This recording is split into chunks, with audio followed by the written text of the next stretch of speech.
Hello, everybody. Welcome to another installment of Show to Be with Mike G, the show of life, the show of France, the show of Australia, but mostly today is about hosting and drinking St-Germain. That's right. Today's guest, Camille, Ralph, Vidal, Madame St-Germain herself, stops by and we chat about life. We chat about drama, hosting, aperitif, digestif hours, really understanding French culture and drinking, and we also talk about the newly released book, How to Drink French Fluently, a guide to joie de vivre with St-Germain cocktails, really a how-to, a who's who and what's what about hosting a great event, having people over to the house and drinking really, really wonderful concoctions. So without further ado, I hope you guys enjoy this great chat with Madame St-Germain, Camille, Ralph, Vidal.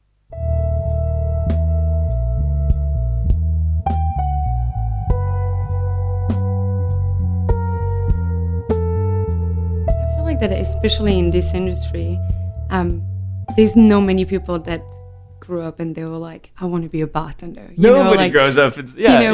We all kind of like did it on the side, right. During like university or at like a different moment of our life, and then realized that we loved it and we just like fell in love with this industry. But that makes it so interesting because any bartenders that like you meet, they'll be like musician, artists, always, all have like different degrees and went to so many different countries, and it's an industry of like people travel so much, so like it's really rich. And I find it like very interesting character, like a lot of like it's amazing to learn from like all those bartenders. I love that. Lots of actors, lots of artists, as you said, lots of musicians. And how do you feel, for me, when I think about music, it's note, it's melody, it's this combination of kind of textures. Food and drinks the same way, wouldn't you say? That it's low notes, medium notes, brightness, bitterness, you know what I mean? So it's almost kind of just using those same skills you already understand. And I think that like, you probably look at it this way because of like your background and your passion. Right. For me, it's... So I grew up in the south of France. Nîmes, right? And in Nîmes, exactly. So I was born in Montpellier, which is next door. Grew up in Nîmes, which is Languedoc-Roussillon, so beautiful, beautiful region in the south of France. And my dad is an artist. So what medium? I always love. What did he paint with, or was he a sculptor? Or? So my dad was a dancer when I was born. So he was doing very first like African dance. My dad is from North Algeria. Oh wow. North of Africa, in Algeria. So he was a dancer, did like African dance, a little bit of like classic, then more like contemporary.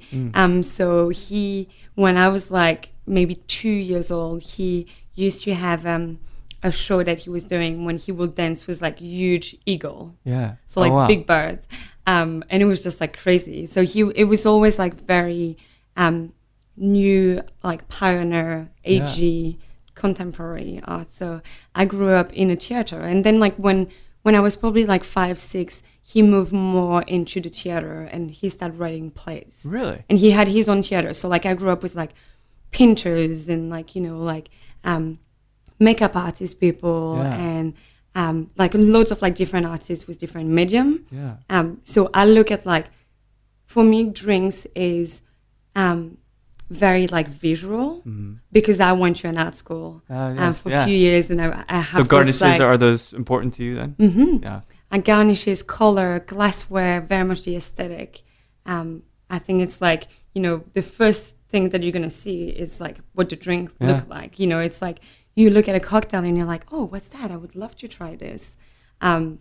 So I look at like cocktail that way. I'm also from the south of France, so like cuisine and flavor, it's so important for me. And I remember when I started behind the bar, I learned like the menu from the bar where I was working at, and then I started learning my classic, you know. And one day I was like, oh, but like making cocktail is like cooking. You know, you just play with flavor. Right. And I had this moment where I was like, I understood how to like the structure and the anatomy of the cocktail and how to build it and what flavor will work together and why, and start playing around and having fun. And, you know, as much as I get like very geeky like bartender can be on like measurement and thing, I also think that cocktail is like cooking. You know, you add a little bit of this, a little bit of that. Some love, right? Oh, and like, what about this? And like, it's fun, and it doesn't have to be like a perfect science all the time.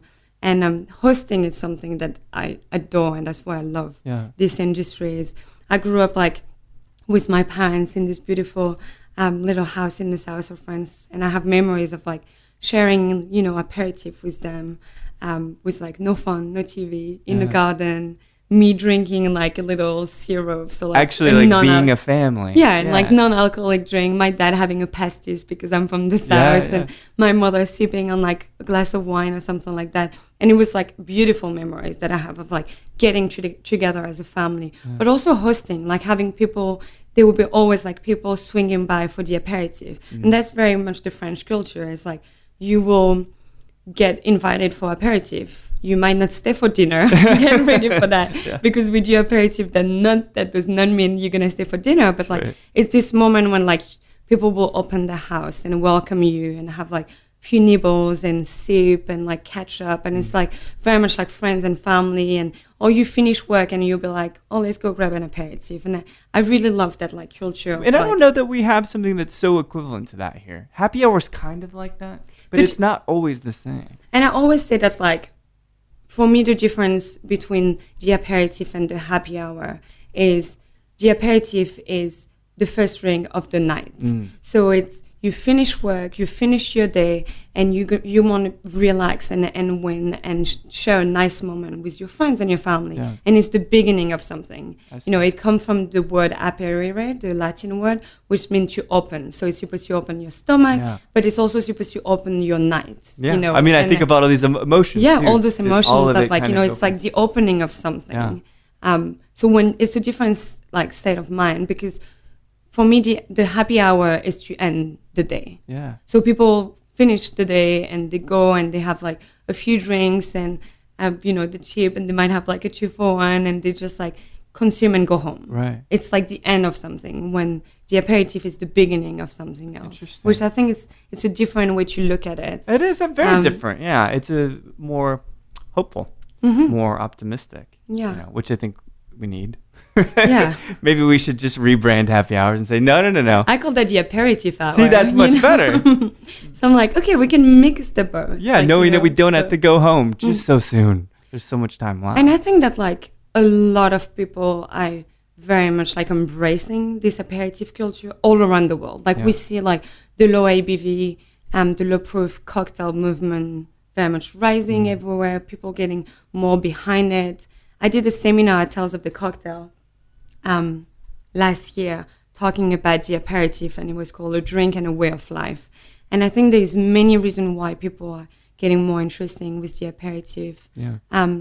Because people want more like quality time also, like you to make the time to have good moments. There's this like eat better and drink better. Right, so people you know, they want probably like the low ABV, the good quality drink, but also the bartenders. I mean, we still, you know, have like we're getting older, all of us. So we used to do shot of bourbon behind the bar, and now we're like, I'm just gonna have a little sherry. Yes, sherry is a massive popularity now. And and I think that like there's this like concern on like, you know, it's a career and we all professional, so. I would definitely enjoy more sipping on like a nice vermouth at the end of a meal, or like a nice like digestive, rather than having like something too heavy if I had like few drinks that evening. There is a massive emergence or resurgence of the aperitifs and sitting and sipping so you can stay longer and sip longer. So and sip more elegantly. Elegantly, absolutely. As they say.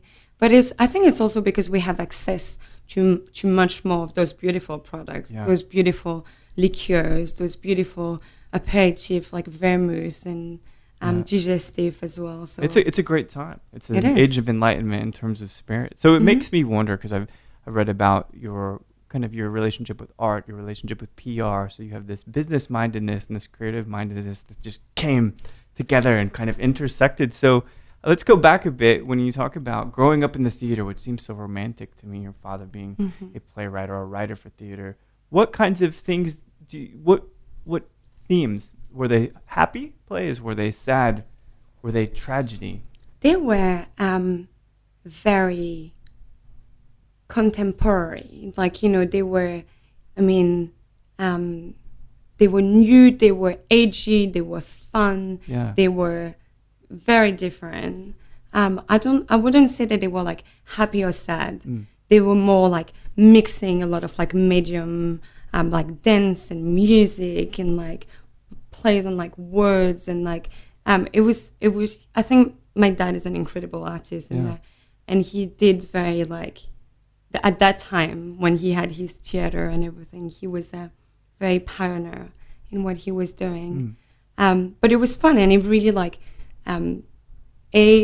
taught me how to be very independent, because I kind of like grew up as this child. They were like, I mean, I was there, but you know, my dad was busy and my mother was doing thing, and I was it was like everyone was looking after me and nobody was looking after me at the same time, right? Know? Yeah. So and it really for sure developed this like creativity. Well, because you can't help but be inspired by it. Yeah. Right? You're around it. You're breathing it. And it was like so much like imagination and like plays and like getting like stimulated like visually and intellectually. So was your mom also involved with it? Like helping? My mother was like working with him that's crazy. For many years.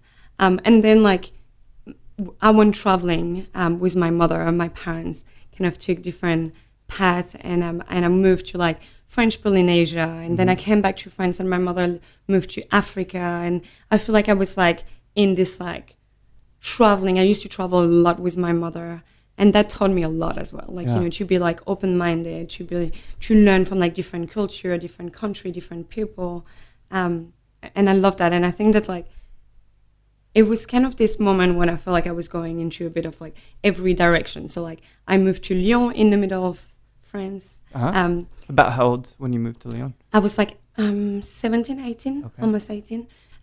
Just like finished high school, what we call high school. So like I had my baccalaureate, my degree when you finish. And I was like, I went to an art school, and I did that for a couple of years. And I studied history of art for like years before that when I was in high school. So we're still doing that. And then I was doing a bit of like everything from like,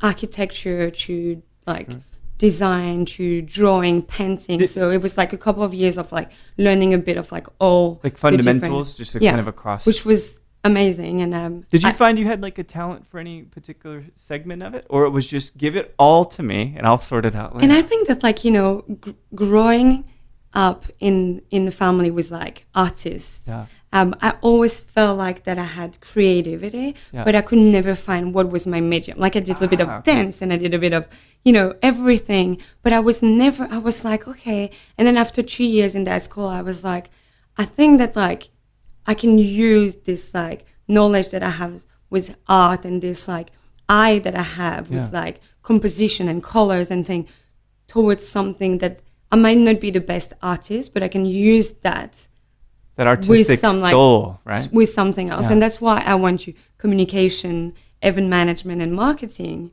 because I wanted to learn the business of it. And I wanted to, so at that time I was like, I adore learning communication.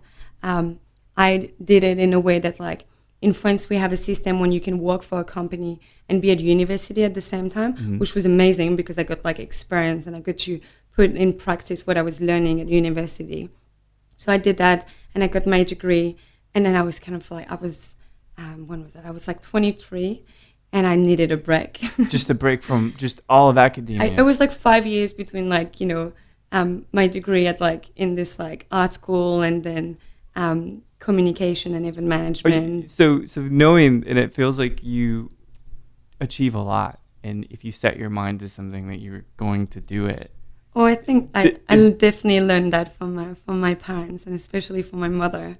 So it seems like that ambition is like, okay, all right, even I'm getting ahead of myself here. I need to take a break. I think I just like, because, you know, university is kind of the moment or like you party and you have fun and you can be a bit like, you know, not as like responsible as like your parents would like you to be, right? And because I was working for different companies, I was an employee. So I had very little holidays and I was treated as an employee, and I was like at university at the same time.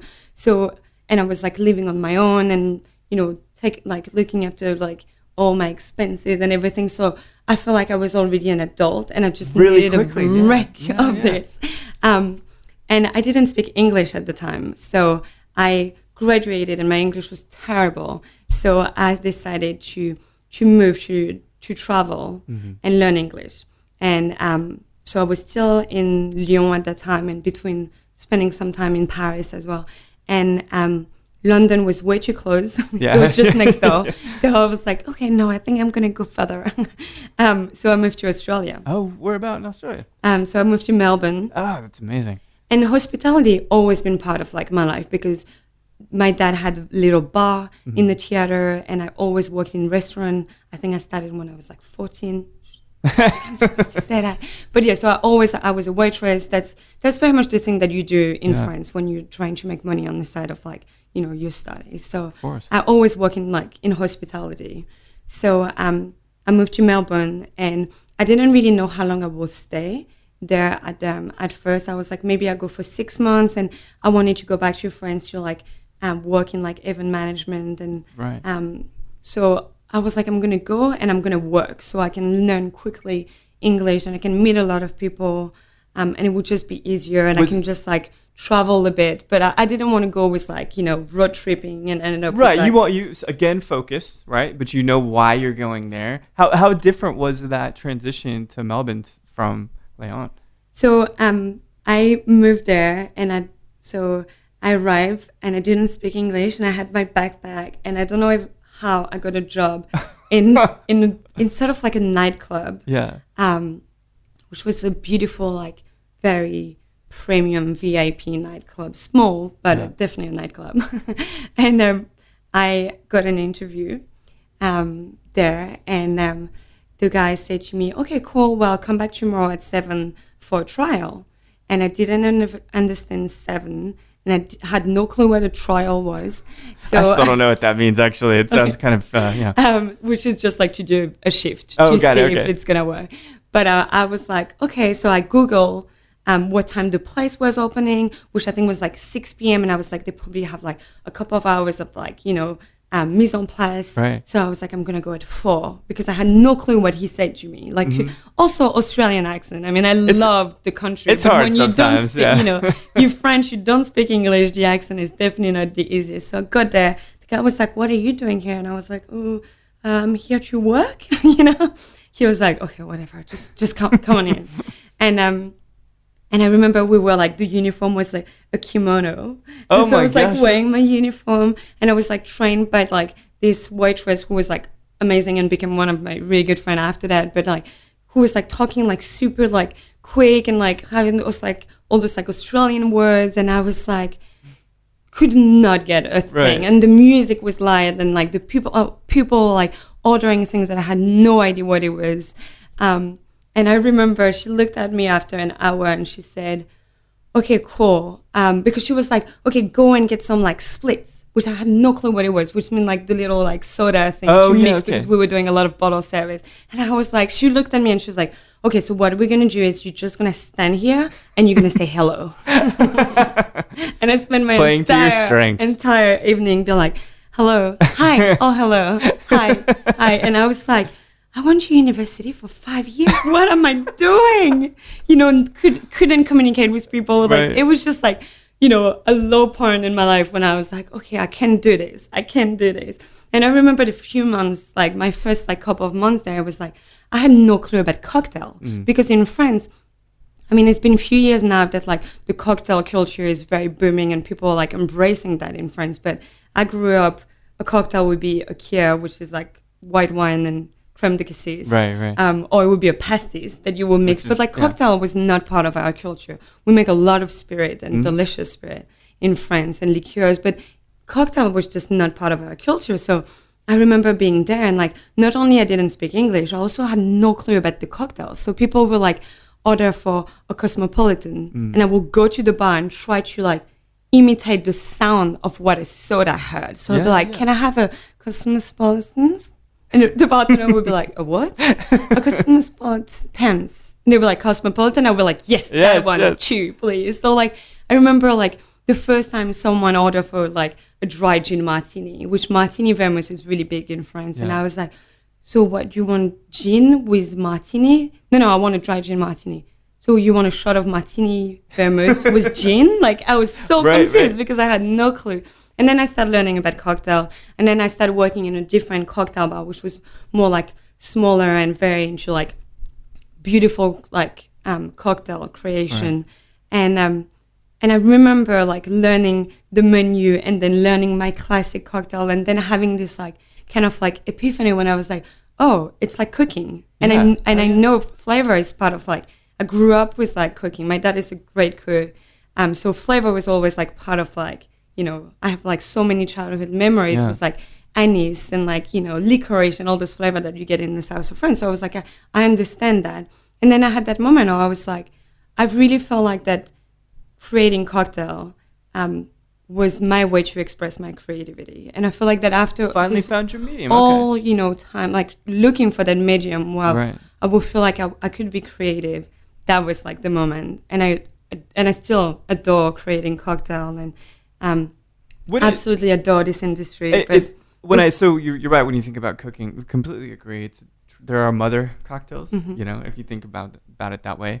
And if you think about butter, and if you try to think in the cocktail world, I almost feel like, in a sense, St-Germain is kind of like the butter of a cocktail. You know what is very funny that you mentioned that, because I actually had this conversation with a bartender in Denver. I mean, after a few years behind the bar, I kind of wanted to combine all this like little piece of things that I learned. So communication, marketing, event management, the art, so like the creative side, the cocktail, the industry, and being an ambassador kind of like made sense because it's a mix it's all of that of stuff, all of that. And I think that's the reason why I enjoy my job today. And I've been doing this role as Madame St-Germain for over 5 years now. Amazing. So St-Germain is, I think to be an ambassador, you have to truly, truly believe in the brand that you represent and be in love with it. And St-Germain always been like, for me, one of my favorite products. And I really wanted to represent something French. And I adored the versatility of it. And I think that like, as a bartender, I was like playing around. There's so many different ways to use St-Germain cocktail. And it will definitely enhance your cocktail. Right. And that's how it earned the reputation as like the bartender salt and pepper. Right. And I was talking with this bartender that mentioned what every single bartender knows, which is the bartender ketchup. Right. And I was like, but you can't say that. Like ketchup is so negative for me because I'm from France and we don't really like ketchup there. Like, I don't really like ketchup. And I was like, it's a bit negative for me, even if I really understand where it comes from and the meaning of it. And I think it's very positive. But the bartender looked at me and he was like, yeah, I mean, like we could call that the bartender butter. And I was like, that's perfect.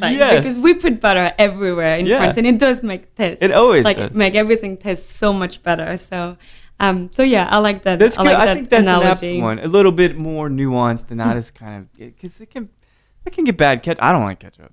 I don't like ketchup. I wouldn't use it on anything. And I think what I adore about this product is the versatility, but also how like it will never take over the flavor in your drink, but it will always enhance your cocktail. And there is cocktail like the St-Germain cocktail, which was created by the founder of St-Germain, Rob Cooper, which is light and refreshing. And it's kind of like what St-Germain is about, you know, a light, refreshing aperitif. It's a great introduction to the brand because you get all the flavor and all those different notes of like citrus from like grapefruit, but also like stone fruit, like peach and apricot, and more like tropical fruit. So you get all of that. And it's light, refreshing, low ABV.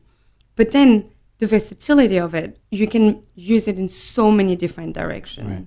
And it will never take over the flavor in your drink, but enhance it. And then sometimes people are like, oh, but I don't taste the St-Germain that. But if you weren't using it, you wouldn't have like, you know, it kind of like glue all the flavor together and enhance it. It really helped. Like Jim Meehan said that St-Germain is for bartenders with salt and pepper, is for chef. Like it helped to enhance the flavor in your drink and really like season your drink. And I think that's what I love with this product, and like the quality of it, and the fact that we handpick our flowers, and we didn't take any shortcut. Like we handpick the flowers, which is challenging. Oh, yeah, to harvest once a year for like 2 to 3 weeks. We never dry the flowers. We never freeze the flowers. We never use any artificial extract. It's natural liqueur. It was the world's first elderflower liqueur created. So. It's an incredible thing. So when I think about this moment in which you meet Rob, kind of describe to me maybe what you guys saw in each other that you thought that this was the right match beyond the flavor, which is delicious. It was actually, meeting Rob was incredible. And it happened at this moment of my life when I was ready for a new challenge, and knew that I wanted to be an ambassador.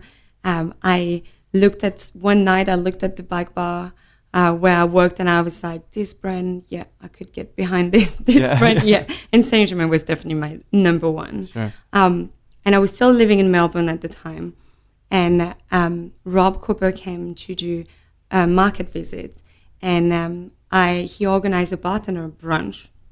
And I got invited to this brunch, and I ended up like being seated in front of Rob. And at that time, I was like this new up and coming bartender that, I was like winning some cocktail competitions, so getting a bit more attention. And I think Rob saw in me the full package. I was a good bartender and like really understood like the anatomy of cocktail and flavor and how to make drinks. I was French, Does not hurt. And that was definitely helping. And I studied communication and event management, and I understood like kind of all the different aspects of the role. So he was this. I don't know if you ever met him, but he was this person like larger than life and like a bon vivant, and he was incredible, and we had so much fun. And I adore like meeting him and all the craziness that was around him. And after this lunch, he kind of looked at me and he was like, I would love to have you part of, the team. I would love to have you on St-Germain. I was like, no more drinks for this gentleman. I think and he was like, no, I am being serious. And then it was sort of like the beginning of like my journey with St-Germain. I couldn't really stay in Australia for like visa. It was the end of my visa, so I met him there, and then I went to Tales of the Cocktail and met the team. And then he was like, well, there's a few options. You can come to New York, you can go to Paris. And I was like, oh, I'm not quite sure. And he was like, what about London? And I was like, okay, let's do it. Terrible options. I know, right? He was like, whoa. And so I moved to London, and I was the European ambassador. I started with like London and Paris, and then moved to like a European position, and then to a global position. And then when Rob sold to Bacardi, when Bacardi did the acquisition, he called me and he was like, okay, so few options there. You can stay with Cooper Spirit, and he still had a few beautiful, beautiful products, or maybe we can look into for you staying with St-Germain. And I felt like that my journey with St-Germain wasn't done, and I felt like that I could still like be part of the brand. Like you still had things to achieve. Yeah, and I was like, Rob, you hired me because you knew that I was like good for that brand, he was like, I knew you would say that. Totally get it. So I did the transition with Bacardi, which was, it's an incredible company to work for with like talented, great people, man. Amazing ambassador, amazing people all around the world. Like very genuine, passionate people, and so it's been an amazing journey, and it's been over 5 years. This year, I had the chance to build a team, which is called L'équipe St-Germain, so the St-Germain team. L'équipe means team in French. And that was just the most amazing experience to be able to pass that on, to mentor all these people. And Amanda, you probably met Julian as well here in Texas. And I love Jules, yeah. They're just like amazing people, and I feel very lucky to have such a good team. Feeling like you knew that you wanted to have a career, and you didn't necessarily know how it would come together, all of the talents that you had, right? Like, I'm an artist, but I don't want to paint for a living, but you bring booze into it. This seems like every step has been exactly what it should be, right? So you have a role that's regional, then you have a global role, then you have a team, and then soon your team will have teams. Mm-hmm. I mean, this is got to be, you must feel very proud of your career at this point. I feel very lucky. I feel like it's been an amazing journey, and I am a very driven, self-motivated, entrepreneurial person. But I also feel like that life has been, at some time when I might have said that it was like challenging moment in my life, I think trusting life is a good thing that we need to do sometime. And now looking back, I'm like, oh, it all makes sense. Kind of explain what you mean by that. So trust that things will work out. Trust that. Yeah. And I feel like that, I study in France, and I had a job offer to work in like event management in France, and I was like, no, I think I should travel. Like, I think it's the moment, and I think I should go and learn English. And I moved to Australia, and it was kind of, everyone were a bit surprised. They were like, but and it was moment, or I might have like doubt, my first night working in Melbourne when I couldn't understand a word and I was like on my own. I might have been like doubted a little bit of like, maybe I'll go back. Yeah. My decision. And I was like, did I make the right decision? Yeah. Is this really what I wanted? But I think that like looking back at this, it was actually incredible. And actually, I wanted to stay in Australia, and I couldn't stay with my visa, and I had to live in a bit of a, not especially the way that I wanted it to happen. And I was heartbroken. But I think actually for my career, it worked out so well, because I moved to London, and Rob was like, yeah, I got you back. Where do you want to go? I get you a job with St-Germain, where you want to go. And I moved to London, and I learned so much. And it was, and I became the European ambassador, and then global. It just keeps growing and growing. Yeah, and then my husband was in New York. So I decided 2 years ago to move to New York, and I was like, but I'm doing so much in Europe. And then I learned so much moving here, and like being part of the community here in the US. It's been amazing. So I feel like that all the moment that I might have been like challenging, or I feel like I was like losing a little bit of control and be like, is it the right decision? It always worked out so well. As long as you don't question it, you kind of let it happen. Yeah. So amazing chapters. And there are a few other things I want to talk about before we talk about the book, which is a very clever title to the book, of which you're going to be hanging out down at Backbeat and having cocktails and talking about the book. A couple of things I'm curious, as someone that's maybe a recovering artist, right, which I'll use that term, but what inspires you now aesthetically? Do you watch movies to feel inspired? Do you go to museums? What is the thing that perks your interest in creativity now? So I feel like that creative people, and like, from any medium, music, art, we kind of like sponge, right? So we get like inspired by a lot of things. Yeah. So I feel like cuisine inspired me a lot. So like cooking, I watch a lot of, and not especially like following any like chef in particular, but like, like Chef's Table is like, I don't know if you've seen that show, sure. Really like inspired me. Flavor, new ingredients, spices, way of like using seasonal product, way of using all this like new like, superfood sort of ingredient. Right, I'm like all about like turmeric at the moment. Sure. Like, good this for is you. my thing. It's very good for you.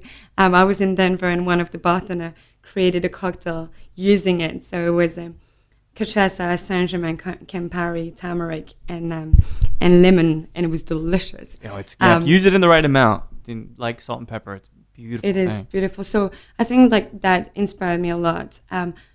Going to do the harvest in France and learning about elderflowers and learning about why do we handpick the flowers and why we do the maceration the way we do it, and why we never use dry flowers or like freeze the flowers or use artificial extract, like learning about this like botanicals and flowers and spices and all of that. It's very much something that inspired me.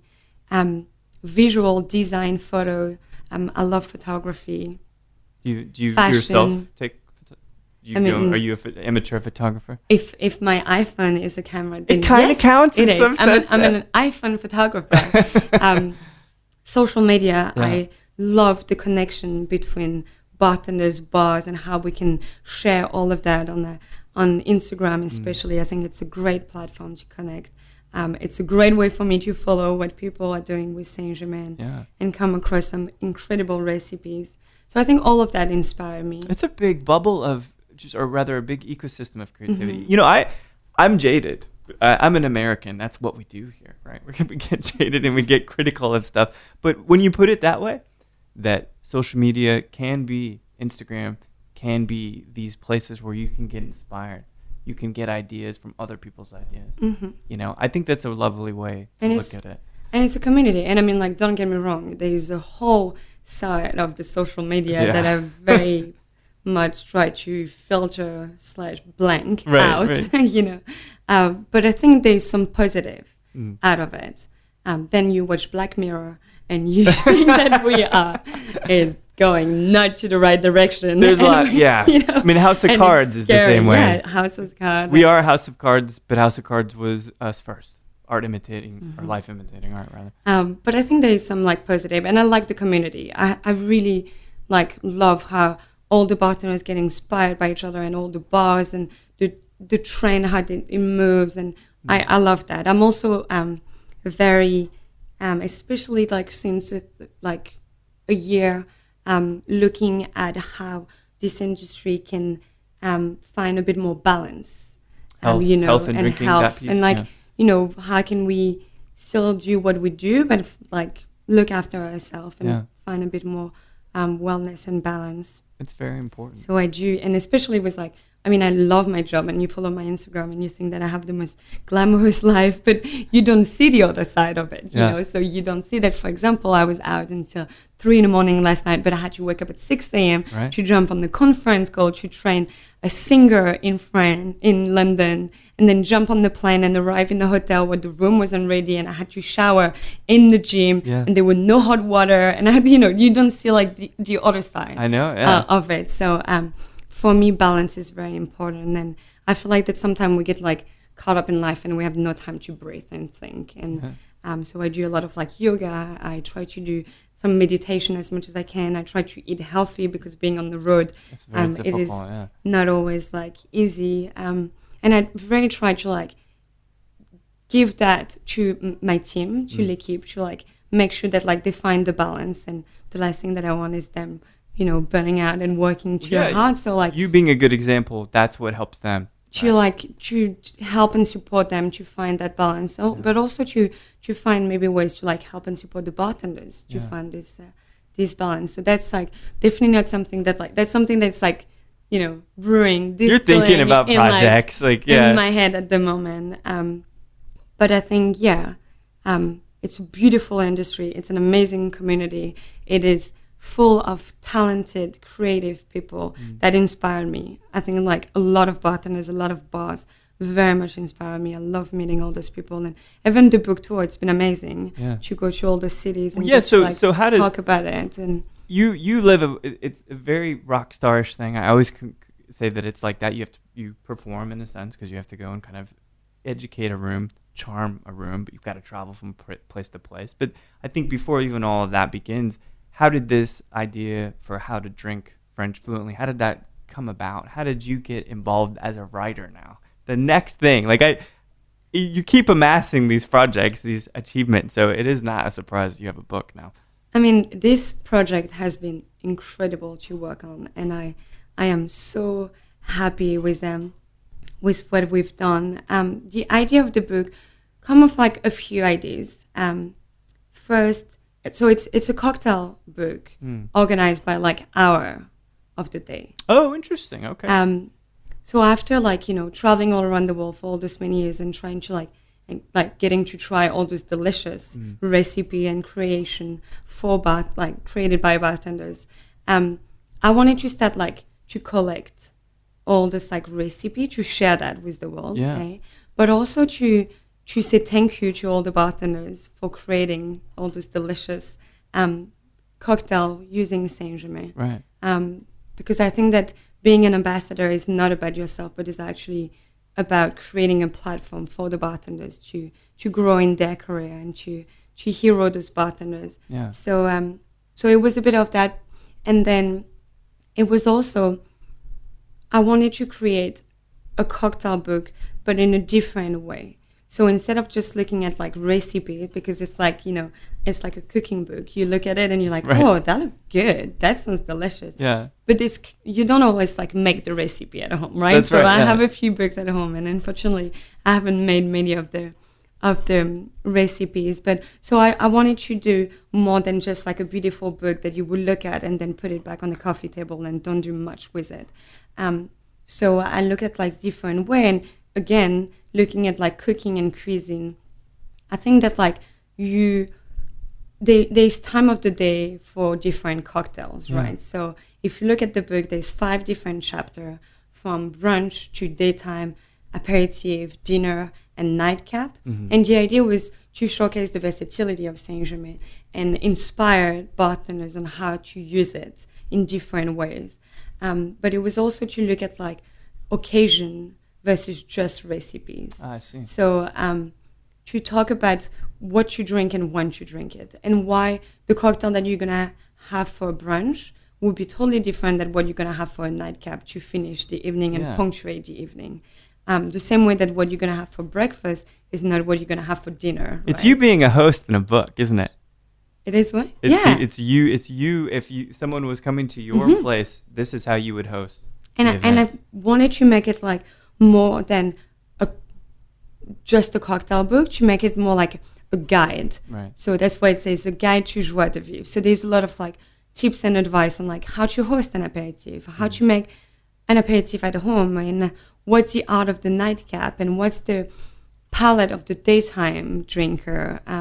So there's a lot of like content inside, mixed with a lot of beautiful recipes from some of like America's most talented bartenders. So we have over like 30 recipes in the book from different bartenders. That's amazing. But yeah, so it's a journey through the day with St-Germain, and it was also to make it like it's a book that was a thank you, that was a merci to all the bartenders for their creation. But I wanted to make it approachable for consumer as well, and I wanted to help them to understand cocktails a bit more. So sometimes consumer, they know 2 or 3 cocktails and that's all they order because that's all they know, and they might drink Cosmopolitan because they've been watching Sex and the City, right? Or drink Old Fashioned on Manhattan because they've been watching Mad Men, which all those drinks are delicious, but I wanted to help them to understand more the anatomy of the cocktail and what you drink when you drink it. It has been amazing. We've done this book was brought to life by so myself with the support of the St-Germain team, and the advocacy, the Bacardi advocacy that we have here in the US, and we did it in collaboration with Punch Creative. Oh, cool! Which is the creative side of Punch magazine. Yeah, that's great. And it was amazing to work with them. I mean, they've been incredible, and it was a great collaboration. Did you get to also, in addition to being a host via word on the page, did you also get a say as to how the packaging would look, how the pictures would be positioned? So you had the photographer is incredible. Yeah. Lizzie Monroe, she's wonderful. But it was also so great because I had the concept and the idea and the content and the structure, and I went there and I was like, this is the idea, and they got it straight away because they know the trade and they really understand the industry. So it was a really great collaboration, and I love working with them. And I mean, this book would not have been possible without all the bartenders that were like featured in it. And the same way that like I always say to bartender that St-Germain would not exist without them. It was St-Germain was created for bartenders, for them to be creative and create cocktails and to empower them. Yeah, to very much empower them and support the community and give back to the community. And so it's been an amazing project. I kind of feel like it's still surreal. When I got the copy, and I was like, this it's here, Yeah, you know? And isn't like, that crazy? I have just like so many books at home and so many cocktail books, and I put it on the shelf, you know, next to my Savoy cocktail, and my like Delta Graph and all of that. And I not was bad like, company, yeah. and this is ours, you know, and it's Yeah. been a collaboration, definitely, It's incredible. with all those like wonderful people that helped to bring this project to life. But I'm so happy, and I'm also very happy because so we're doing the book tour, which has been amazing. We did it with L'Equipe St-Germain, so all the brand specialists went in the city where they are. And so last night we were in Dallas right? at the Midnight Rambler, which was great because Christy and Chad were really involved with St-Germain as well, from the old days. And but it's also, for me, this is very much the beginning of something bigger.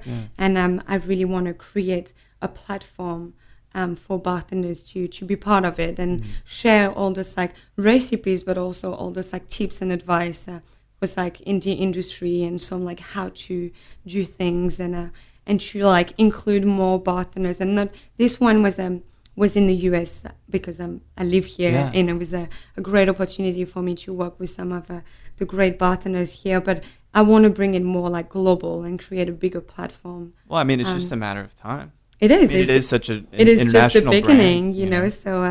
So it's great to and it's so nice. A lot of people are like, so why you didn't put any of your cocktail in the book? And I was like, because it was about bartender. You know, it was I was the person collecting all of this, and but it's not about you. It's about us, right? And it's about, you know, St-Germain through the day and all those beautiful cocktail and the community.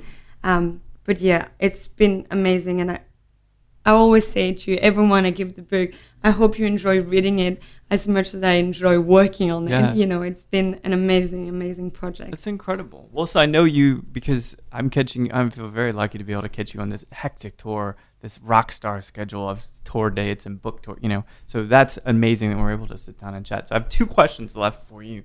One of which is, you know, you are at your favorite bar, and I don't know what bar this is in Paris, let's say. You're sipping St-Germain, and you could have St-Germain with anybody, living or deceased, but just someone you would like to sit there and have a conversation with that you never had before. Who might that person be? That's a tough one. You know what? I will probably say that I would love to be in Paris and to be sitting at the bar, sipping on delicious aperitif cocktail with St-Germain, with Rob Cooper. Because he gave me, I mean, an opportunity of a lifetime, and really I am so grateful, and I learned so much from him, from his attention to details, for his dedication, and unfortunately he left us way too early, and I feel like that even if, you know, he sold to Bacardi, and obviously he was the founder, but it wasn't his brand anymore. I feel like he left me with his legacy, and I would love to be sitting in the bar with him in a few years and talk about it, you know, and talk about when he created St-Germain. It was this, you know, tiny liqueur that he was like hand giving to all the amazing bartenders in New York City and in London, and he was like going back and forth to France to like look at elderflowers and do the harvest, to what we're doing today, to having a book featuring bartenders creating cocktails, to me having the chance to travel all around the world and talk to amazing talented bartenders and try their cocktail and see their like enthusiasm about the brand and how much they love it, which is as much as I do, and I love seeing that in people. So I think I would love that. It makes sense, and I actually kind of had a feeling that might be to relive that moment with Rob, and I'd never met him, and I'm always curious kind of what kind of man he was. But we'll save that chat for a drink at some point. But the last piece I've got for you is you have amassed an amazing career. You have great integrity and a reputation in the industry. You get to write a book. People love you. They adore the work that you're doing and enabling the industry to work with you. I hope so. I hope so. I'm trying. But if so, after all, maybe there is an after, maybe there's not. But someday, do you want your own brand? So that's actually something that I've been talking with my husband a lot. Yeah. Because I think that creating my own product is definitely something that, I mean, I can totally picture myself living in the south of France in a beautiful little house, distilling something, making some sort of like, liqueur, aperitif, vermouth, something. So that's definitely something I had in the back of my head, and I would love to. I think it will also allow me to explore this like creative side of me that I love. So that's something that like it is. I'm thinking of. I thought so. It's definitely not going to be tomorrow. Right.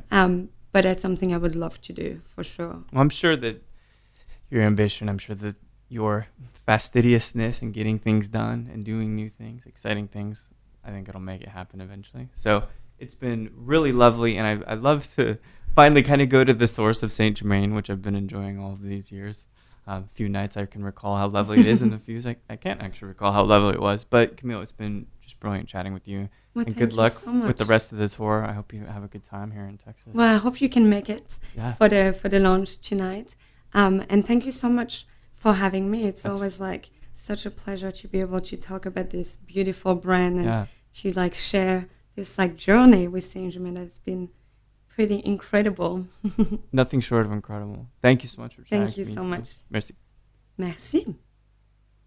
Well, there we have it, everybody. Madame St-Germain herself, the international star personality persona, Camille Ralph Vidal of St-Germain, of course. So pardon my voice, guys. Sometimes when you're drinking scotch on a rooftop, and sometimes when you're talking very, very loud, you tend to ruin your voice.